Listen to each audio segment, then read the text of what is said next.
Hi all. Kerala university FIUGP semester 1 MDC പേപ്പറായിട്ടുള്ള pop കൾച്ചറിലെ module 2 വരുന്ന ഒരു എസ്സേ അഥവാ ഒരു ഓൺലൈൻ ആർട്ടിക്കിളാണ് science fiction versus fantasy, how are science fiction and fantasy distinct. നമ്മുടെ മൊഡ്യൂളിൻ്റെ നെയിം തന്നെ സയൻസ് ഫിക്ഷൻ ആൻഡ് ഫാൻറ്റസി എന്നുള്ളതായിരുന്നു.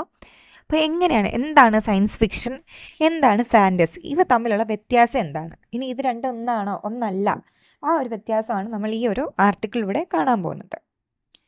ആദ്യം introduction of the two genres, ഈ രണ്ട് ഡിവിഷനും എന്താണ് സയൻസ് ഫിക്ഷൻ, എന്താണ് ഫാൻറ്റസി നോക്കാം. Science fiction and fantasy are two major branches of speculative fiction, but the differ in the basis on which their imaginary worlds operate.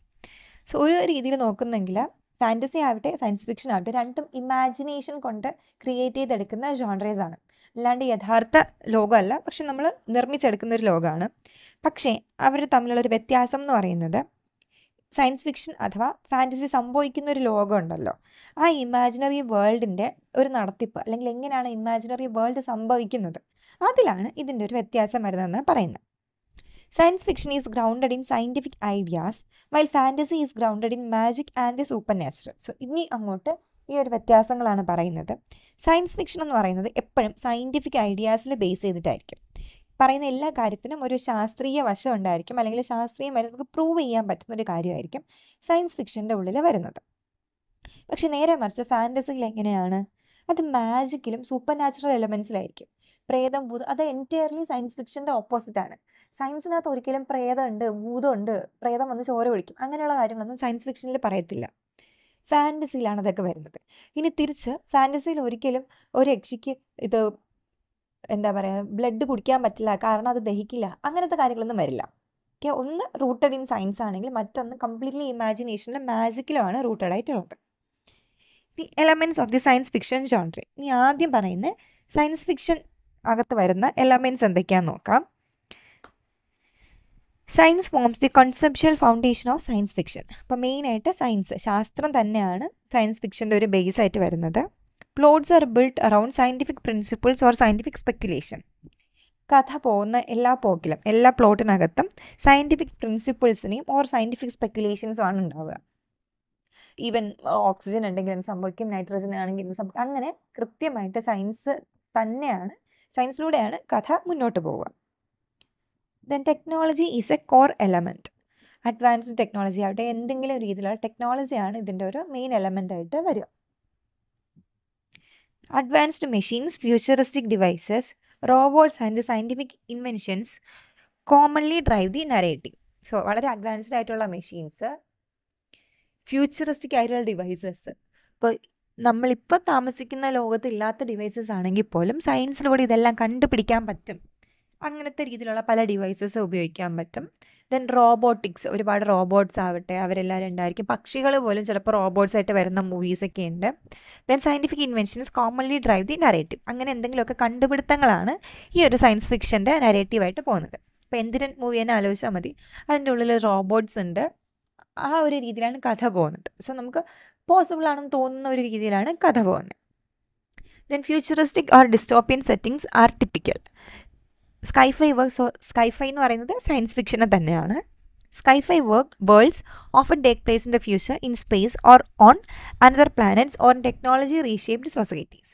So ഈ ഒരു കഥ നടക്കുന്ന സെറ്റിങ്സ് എന്ന് പറയുന്നത്, ബാക്ക്ഗ്രൗണ്ട് എന്ന് പറയുന്നത് ഫ്യൂച്ചറിലായിരിക്കും, മിക്കപ്പോഴും ഫ്യൂച്ചറിലായിരിക്കും സയൻസ് ഫിക്ഷൻ്റെ കഥ നടക്കുന്നത്.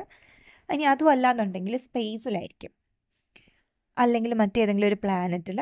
ഇനി അതും അല്ലാന്നുണ്ടെങ്കിൽ റീഷേപ്ഡ് സൊസൈറ്റിയിലായിരിക്കും. നമ്മൾ ഡെയിലി കാണുന്നൊരു സൊസൈറ്റിയിലായിരിക്കില്ല, എവിടെയെങ്കിലും സയൻസിനധികം ഏറ്റവും കൂടുതൽ ഇമ്പോർട്ടൻസ് കൊടുക്കുന്ന ഒരു സൊസൈറ്റിയിലായിരിക്കും കഥ നടക്കുക. Then science fiction uses scientific logic and plausibility even when the science is speculative. The events through imaginative follow rational cause and effect patterns. ഇനി സയൻസ് ഫിക്ഷൻ ആയതുകൊണ്ട് തന്നെ ഒരു ലോജിക്ക് ഉണ്ട്, കഥയുടെ ഉള്ളിൽ എപ്പോൾ നോക്കിക്കഴിഞ്ഞാലും ഒരു ലോജിക്ക് നമുക്ക് കാണാൻ പറ്റും. പിന്നെ ഒരു സാധ്യത എന്ന് പറയുന്നൊരു സാധനമുണ്ട്, പ്ലോസിബിലിറ്റി ഉണ്ട്. ചിലപ്പോൾ ഇത് നടന്നേക്കാം. ഇനി അതിനകത്ത് പറയുന്ന സയൻസ് വളരെ സ്പെക്കുലേറ്റീവ് ഫിക്ഷൻ ആയിരിക്കാം, പക്ഷെ അത് നടന്നേക്കാം. ഇനി ഉദാഹരണം പറഞ്ഞാൽ മലയാളത്തിലൊരു മൂവിയുണ്ട് അതിശയൻ എന്ന് പറഞ്ഞിട്ട്. അപ്പോൾ അതിനകത്തൊരു കുട്ടി ഒരു മെഡിസിൻ കഴിക്കുന്നത് കൊണ്ട് വലുതാവുന്നതാണ്, പക്ഷെ ആക്ച്വലി അത് നടക്കാനുള്ള സാധ്യത ഉണ്ടാവുക. അതൊരു സയൻസ് ഫിക്ഷൻ ആയതുകൊണ്ട് തന്നെ സ്പെക്കുലേറ്റീവ് ആണ്. ഇങ്ങനൊരു സംഭവം കണ്ടുപിടിച്ചാൽ ആ കുട്ടിക്ക് വലുതാവാൻ പറ്റുള്ളൂ, പക്ഷെ കണ്ടുപിടിക്കപ്പെടാം. എന്നുള്ളൊരു ഓപ്ഷൻ വെക്കുന്നുണ്ട്. സോ അത് കുടിച്ചത് കാരണം ആ കുട്ടിക്ക് എന്ത് സംഭവിച്ചു എന്നുള്ളതാണ് അതിൻ്റെ ബാക്കി കഥ പോകുന്നത്. സോ സയൻസ് എന്ന് പറഞ്ഞാൽ അവിടെ സ്പെക്കുലേറ്റീവാണ്. നമുക്കിങ്ങനെ നടക്കുന്ന ഉറപ്പില്ലെങ്കിൽ പോലും അതിൻ്റെ ഒരു കോസ് ആൻഡ് എഫക്റ്റ് കറക്റ്റായിട്ട് കാണിക്കും. ഇത് ചെയ്തത് കൊണ്ടാണ് ഇങ്ങനെ ആയത്, ഇങ്ങനത്തെ ഒരു സയൻസ് കണ്ടുപിടിച്ചേക്കാം എന്നൊക്കെ പറഞ്ഞിട്ട് കൃത്യമായിട്ട് വരും. Then examples mentioned in the article. ഇനി ആർട്ടിക്കിളിനകത്ത് സയൻസ് ഫിക്ഷന് കുറച്ച് എക്സാമ്പിൾസ് പറയുന്നുണ്ട്. ഒന്ന് star wars, star trek, Dune. So Dune ചിലപ്പോൾ കേൾക്കാൻ സാധ്യതയുണ്ട്. ഈ ഇടയ്ക്ക് തന്നെ ഡ്യൂണിൻ്റെ മൂവി ഇറങ്ങുകയുണ്ടായി. സോ അതും ഒരു ഇമാജിനറി വേൾഡ്. അവിടെ സയൻസ് കാരണം കുറേ സ്ഥലമൊക്കെ കണ്ടുപിടിച്ച് പോകുന്നതായിട്ടും സ്പേസ് ഷിപ്സ് ഒക്കെ കൊണ്ടുവരുന്നുണ്ട്. Then works of Isaac Asimov, Ray Bradbury and Anne McCaffrey. So ഈ 3 ഓതേഴ്സിനെയും ഒന്ന് ഓർത്ത് വയ്ക്കുക. ഇവരുടെയൊക്കെ വർക്ക്സും സയൻസ് ഫിക്ഷൻ്റെ എക്സാമ്പിൾസ് ആയിട്ട് നമുക്ക് പറയാൻ പറ്റും. ഇനി ഫാൻറ്റസിയിൽ എന്താണ് സംഭവിക്കുന്നത് നോക്കാം. സോ ഈ പറഞ്ഞ കാര്യങ്ങളെല്ലാം സയൻസുമായിട്ട് ബന്ധപ്പെട്ടതാണ്. ഇനി നമ്മൾ നോക്കുക ഫാൻറ്റസിയാണ്. Fantasy relies on mythical creatures, beings such as dragons, elves, and other fantastical species normally inhabit in the world. So, ഫാൻറ്റസിയുടെ ഒന്നാമത്തെ പ്രത്യേകത എന്ന് പറയുന്നത് മിത്തിക്കൽ ക്രീച്ചേഴ്സാണ്. നമ്മൾ ഇന്നുവരെ കണ്ടിട്ടില്ലാത്ത കഥകളിൽ മാത്രം കേട്ടിട്ടുള്ള ക്രീച്ചേഴ്സ് എല്ലാം ഫാൻറ്റസിയിൽ യഥാർത്ഥത്തിൽ വരും. ഉദാഹരണത്തിന് ഡ്രാഗൺസ്, പിന്നെ എൽവ്സ്, ചെവി നീണ്ടിട്ടുള്ള കുഞ്ഞു മനുഷ്യർ പോലെ ഇരിക്കുന്ന ഒരു തരം ജീവികളാണ്. ദെൻ വേറെ ഏതെങ്കിലുമൊക്കെ സ്പീഷീസ് ആവട്ടെ, നേരത്തെ പറഞ്ഞ പോലെ ഫീനിക്സ് വരാം. പിന്നെ ഒരു മനുഷ്യൻ്റെ രൂപത്തിൽ വന്നിട്ട് കാല് വന്നിട്ട് കുതിരേനെ പോലെ ഇരിക്കുന്ന നാർണിയ മൂവിയൊക്കെ കണ്ടിട്ടുണ്ടെങ്കിൽ ആ ഒരു ഉദാഹരണത്തിനൊക്കെ നോക്കിയിരുന്നാലും മതി. അങ്ങനെ എന്തെങ്കിലുമൊക്കെ രീതിയിൽ പ്രത്യേകതകളുള്ള ജീവികളെയും നമുക്ക് ഫാൻറ്റസിയുടെ ഉള്ളിൽ കാണാൻ പറ്റും. Then super natural or magical powers R central. ഭയങ്കര ശക്തിയുള്ളവർക്കും മാജിക് യൂസ് ചെയ്യുന്നതാണ് ഇതിൻ്റെ ഒരു സെൻട്രൽ ഐഡിയ ആയിട്ട് വരുന്നത്.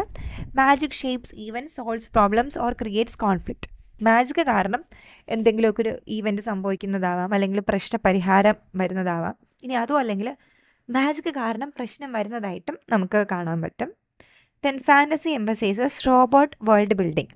Authors construct detailed imaginary realms with their own histories, cultures, law and languages. So ഇതിനകത്ത് ഓതേഴ്സ് ഒരിക്കലും സയൻസ് അല്ലെങ്കിൽ സയൻറ്റിഫിക് കണ്ടുപിടുത്തങ്ങൾ ഇത് ശരിയാകുമോ അങ്ങനെയൊന്നും നോക്കുന്നില്ല. അവർക്ക് ഇഷ്ടമുള്ള രീതിയിൽ അവരുടെ സ്വന്തം ഹിസ്റ്ററിയിൽ സംഭവിക്കുന്നതാവാം, കൾച്ചറിലോ നിയമത്തിലോ ഭാഷയിലോ ഒക്കെ വരുന്ന എന്തെങ്കിലും ഒരു കഥയെ എടുത്തിട്ട് അവർക്കതിനെ ബാക്കി കൂടി എഴുതി പിടിപ്പിച്ച് ഫാൻറ്റസി ആക്കാൻ പറ്റും. Fantasy is not tied to scientific logic. It embraces the impossible as natural within the story world. ഒരിക്കലും ഇവർക്കൊരു സയൻറ്റിഫിക് ലോജിക് ഇല്ല. നമ്മൾ വായിക്കുന്നൊരു ഫാൻറ്റസി കഥയിൽ വെള്ളം കത്തുന്നുണ്ട്, വെള്ളത്തിൽ തീ കത്തുന്നുണ്ടെങ്കിൽ അത് കത്തുന്നു, അതിന് നമ്മൾ തിരിച്ച് ചോദ്യം ചെയ്യില്ല. അതിൻ്റെ ഒരു സയൻറ്റിഫിക് ബേസ് വേണ്ട. അവിടെ മാജിക്കാണ്. അവിടെ ഇത് പലതും നടക്കും. മനുഷ്യർക്ക് പറക്കാൻ പറ്റും, അല്ലെങ്കിൽ തീ പറ്റിയാലും പൊള്ളത്തില്ല, വെള്ളം കത്തുക, മഞ്ഞ് കത്തുക, ഇതൊക്കെ നമ്മൾ അക്സെപ്റ്റ് ചെയ്യും. ഇനി ഉദാഹരണം നോക്കുന്നെങ്കിൽ നമ്മുടെ Lord of the rings, Harry Potter ആണെങ്കിൽ വളരെ ഫേമസ് ആയിട്ടുള്ളൊരു ഫാൻറ്റസി, ലോകത്തിൽ തന്നെ ഫാൻറ്റസി റൈറ്റിങ്സിൽ ഏറ്റവും ഫേമസ് ആയിട്ടുള്ള വർക്കാണ് ഹാരി പോട്ടർ എന്ന് പറയാം. മാജിക് ഉള്ള ഒരു സ്ഥലം, യഥാർത്ഥ വേൾഡിൽ നിന്ന് മാറി യഥാർത്ഥ വേൾഡിലുള്ള ആൾക്കാർ തന്നെ മാജിക് പഠിച്ചിട്ട് വിസാർഡ്സ് ആയിട്ട് ജീവിക്കുന്നൊരു സ്ഥലം. നമ്മൾ കേട്ടിട്ടുള്ള പല കഥകളിലുള്ള കാര്യങ്ങൾ, നമ്മുടെ ആഗ്രഹങ്ങൾ നേരിട്ട് കൺമുന്നിൽ കാണാൻ പറ്റുന്ന കണ്ണാടി, ചൂലിലിരുന്ന് പറന്ന് നമുക്ക് ഗെയിം കളിക്കാൻ പറ്റുക, പറക്കാൻ പറ്റുക, ഇൻവിസിബിൾ ക്ലോക്ക്, ഇങ്ങനത്തെ പല കാര്യങ്ങൾ, ആബ്രാകാഡബ്ര, ഇങ്ങനെ നമ്മൾ എന്തെങ്കിലുമൊക്കെ സ്പെൽസ് പറഞ്ഞു കഴിഞ്ഞാൽ അതൊക്കെ നടക്കുക, ഇങ്ങനത്തെ പല കാര്യങ്ങളും നമുക്ക് അവിടെ കാണാൻ പറ്റും. ഇനിയാണ് 2 key differences between science fiction and fantasy. So 2 key difference ആണ് ഈ ആർട്ടിക്കിളിൽ ഡിസ്കസ് ചെയ്യുന്നത്. രണ്ടും എളുപ്പമാണ്, ഒന്ന് നോക്കി വയ്ക്കുക. ഒന്ന് is plausibility versus impossibility. Science fiction events are scientifically grounded and could happen within the limits of theoretical or futuristic science. ഒരു സാധ്യതയുണ്ട്. പ്ലോസിബിലിറ്റി എന്ന് പറയുമ്പോൾ നമ്മളിപ്പോൾ ഒരു സയൻസ് ഫിക്ഷൻ കാണുമ്പോൾ എന്തിനും തന്നെ എടുക്കാം, ഒരു റോബോട്ടിനെ നിർമ്മിക്കുന്നുണ്ട്, പിന്നീട് അതിൻ്റെ ഓണറിന് തന്നെ എതിരായിട്ട് വരുന്നൊരു സാധനം, അതൊരു ഹ്യൂമനോയിഡ് റോബോട്ടാണ്. അതിനൊരു പ്ലോസിബിലിറ്റി ഉണ്ട്, ഒരു സാധ്യതയുണ്ട്. ആരെങ്കിലും നല്ലൊരു സയൻറ്റിസ്റ്റ് വിചാരിച്ചു കഴിഞ്ഞാൽ ഒരു റോബോട്ടിനെ നിർമ്മിക്കാൻ പറ്റും എന്നൊരു സാധ്യത നമ്മുടെ മുന്നിൽ കിടപ്പുണ്ട്. സോ സയൻറ്റിഫിക് ആയിട്ട് വരുന്ന സയൻസ് ഫിക്ഷനകത്തെല്ലാം ഒരു സയൻസ് ഗ്രൗണ്ടഡ് ആയതുകൊണ്ട് തന്നെ ഒരു ഭാവിയിൽ ഇത് നടന്നുകൂടായികയില്ല എന്നൊരു കാര്യം നമുക്ക് ആ ഒരു മൂവീസോ അല്ലെങ്കിൽ വർക്കോ വായിക്കുമ്പോഴത്തേക്കും തോന്നും. ദെൻ ഫാൻറ്റസി നോക്കുകയാണെങ്കിലോ, events openly defy natural laws and based on magic or myth. ഫാൻറ്റസിന് നമുക്ക് അങ്ങനെ ഒരു പോസിബിലിറ്റി നമുക്ക് ഒരിക്കലും കാണാൻ പറ്റില്ല. നാളെ ഞാൻ ഇരിക്കുമ്പോഴത്തേക്കും എനിക്ക് ഹോഗ്വാർട്സിൽ നിന്ന് ഒരു ലെറ്റർ വരുന്നുണ്ട്, എനിക്കൊരു 3 ലെറ്റർ കൊണ്ട് തരുന്നുണ്ട്, ഞാൻ നേരെ പോയി ഹോഗ്വാർട്സിൽ പഠിക്കാൻ പോവുകയാണ്, ഞാനൊരു മജീഷ്യൻ ആവാൻ പോവുകയാണ്. ഇതൊന്നും നടക്കുന്ന നടപടിയായിട്ടുള്ള കാര്യങ്ങളല്ല. സോ അതാണ് സയൻസിൻ്റെയും ഫാൻറ്റസിയുടെ ഒരു സയൻസ് ഫിക്ഷൻ്റെയും ഫാൻറ്റസിയുടെ ഒരു വ്യത്യാസമായിട്ട് വരുന്നത്. സയൻസ് ഫിക്ഷനിൽ കാണിക്കുന്ന കാര്യങ്ങൾ ഫ്യൂച്ചറിസ്റ്റിക് ആയിട്ടുള്ള ഒരു വേൾഡിൽ നടക്കാൻ സാധ്യതയുള്ളതായിരിക്കും. ഈവൻ ടൈം ട്രാവൽ വരെ ചില സമയത്ത് നടക്കാൻ സാധ്യതയുണ്ട്. ആരെങ്കിലും ഒരു ടൈം മെഷീൻ കണ്ടുപിടിച്ച് കഴിഞ്ഞാൽ പോകാൻ പറ്റുമോ? ഇല്ല, ഡിബേറ്റിംഗ് ആണ്, പക്ഷേ സ്റ്റിൽ കണ്ടുപിടിച്ച് കഴിഞ്ഞാൽ പറ്റും. പക്ഷെ ഫാൻറ്റസി അങ്ങനെയല്ല. ഒരാളൊരു മാജിക്ക് പറഞ്ഞിട്ട് ഒരു മനുഷ്യനെ പൂച്ചയാക്കുക, അതൊന്നും ഒരു കാലത്ത് നമുക്ക് വിശ്വസിക്കാൻ പറ്റാത്ത കാര്യങ്ങളാണ് ഫാൻറ്റസിയിൽ വരിക. സോ ഒരു plausibility versus impossible. Science fictions plausible ആണ്, പക്ഷേ ഫാൻറ്റസി ഇമ്പോസിബിൾ ആണ്. ഇനി അതിൻ്റെ തന്നെ രണ്ടാമത്തെ ഡിഫറൻസ് ആണ് nature of settings. Science fiction എങ്ങനെയാണ് വരിക? Often futuristic technological or dystopian worlds.